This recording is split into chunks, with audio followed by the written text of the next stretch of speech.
I'm Pastor Katie, and this is my friend Leicha, and we're here on Presby Perk, where we talk about faith and life and everything in between.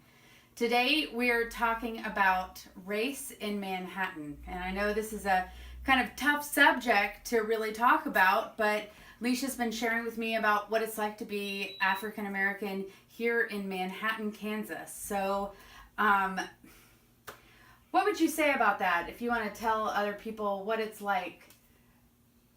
Well, for number one, I want to say that I'm black and I'm proud to be black. And I feel sorry for those that don't appreciate the different orientations and colors and nationalities in the world today. Here in Manhattan, Kansas, I've been nothing but ridiculed.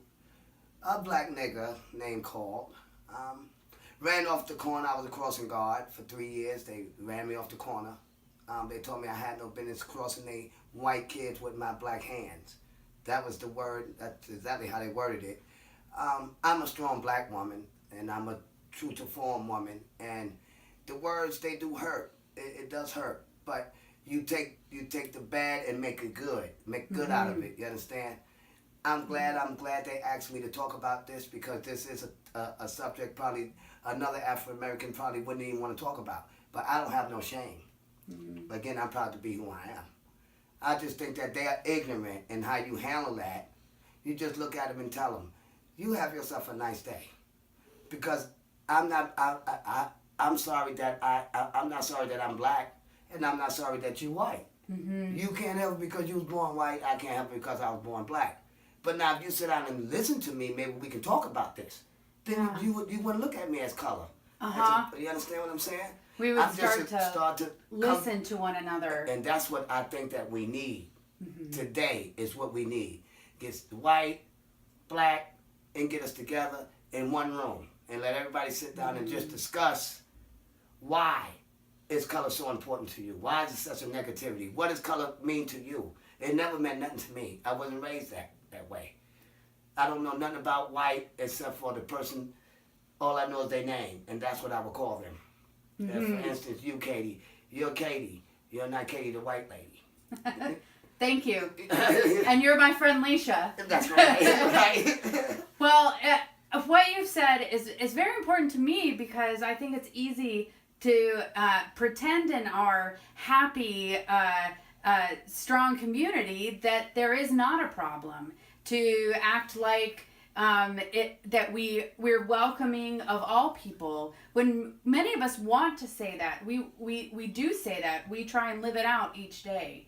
And I think, like she said, part of that is us listening to each other's story. And I think that this place here, I'm going to use this as a great example, because this is a great example. This church, for instance, this church has made me realize that too, that color is not important. Y'all never treated me. I come here, we all do, of all nationalities, come to this church kitchen and dinners and breakfasts, and we all of different nationality, and we all come together as a group. I think that if the world could just sit and see us, that little group, it would change so many people's lives and about color. Because that's all it is. It's a color.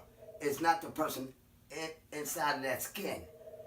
You know, we can't help it because we are what we are. That's just what we are. But I like I said again, I mean, if I could just get 2 or 3 races, that's the ones that you need. I find them to be very ignorant. I would like to get a hold of 2 of them, or either 3 of them. Not to do no bodily harm, but to read them with words. And show them that I am a human being at the end of the day. My color does not matter. I am Leicha Kennedy, and proud of it. That we're sisters. That's we're sisters. Blood sisters, as a matter of fact. Blood sisters. Because your blood is red and so is mine. Amen. And if you look at our color, I mean, like, give me a couple of more months, I'll be just a lame. But I'm glad that somebody took the time out to really to talk about the racism here in Manhattan, Kansas. It's so thick. You can cut it with a knife, really. It is. And it's a shame, because the kids are picking it up. The kids are getting it.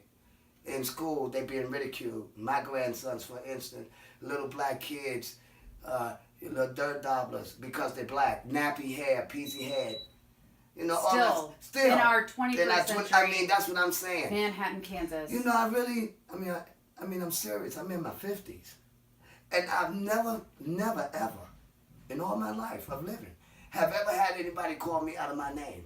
Ever. This is the first state and place I've ever lived that I felt so, you know, hardened. Like, really? Like, this is 2017. People still going with the black and white. This is not 1850. When they didn't know no better. There wasn't no laws about things like that. Now life got cars, people living, people work. I work with white every day. I don't have nothing against them.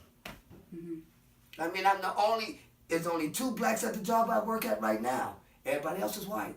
But I don't look at it like that. Right. They don't make me feel that way. That's fantastic. And that's what I'm talking about. Everybody's not a fool. We just got a few fools. And if we look at each other first to see our brother, our sister, that we're all part of the human race, where neither of us are better than the other. That's. And so to emphasize how we all have unique stories, but when we listen to each other, those unique stories become our story. And instead of his story or her story, it's our story. So we invite you to share with us, and perhaps let this video be an encouragement for you to start a conversation. Sit down with someone. Maybe if there's someone you previously thought badly of, were against, take a moment to sit down and ask what it's like to walk in their shoes, to live their life. Well, what I like to say is stop looking at a person of color and look at the person. Look at the person. Look at me, not the color that I am. When I open up my mouth, you'd be surprised what the black woman can tell you.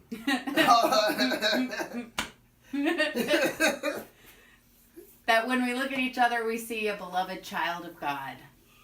So share with us your story with the hashtag #OurStory. And we look forward to seeing you again on Presby Perk.